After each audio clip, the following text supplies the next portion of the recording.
Manalangin tayo sa ngalan ng Ama, ng Anak, ng Espiritu Santo. Amen.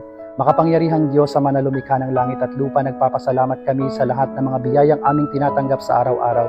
Panginoon, hinihiling po namin na basbasan mo ang bawat pamilya, basbasan mo ang bawat isa, na nawa kami ay patuloy na muling maglingkod sa bawat isa at sa iyo.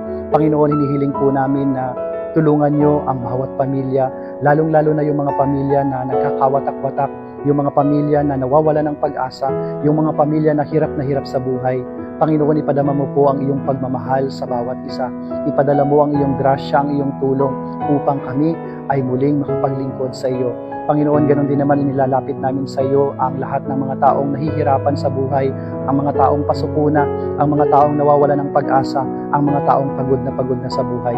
Ipadama mo sa kanila na hindi sila nag-iisa at kasama kanila sa lahat ng laban sa buhay. Panginoon, hinihiling po namin na ingatan niyo po ang bawat isa, protektahan niyo po ang bawat isa, na kami lahat ay nasa iyong proteksyon. Panginoon, ganoon din naman ay hinihiling namin na sa pamamagitan ng kapistahan ng mahal na Birheng Maria, ng kanyang pag-akyat sa langit, kami po lahat ay makasunod sa iyong tawag.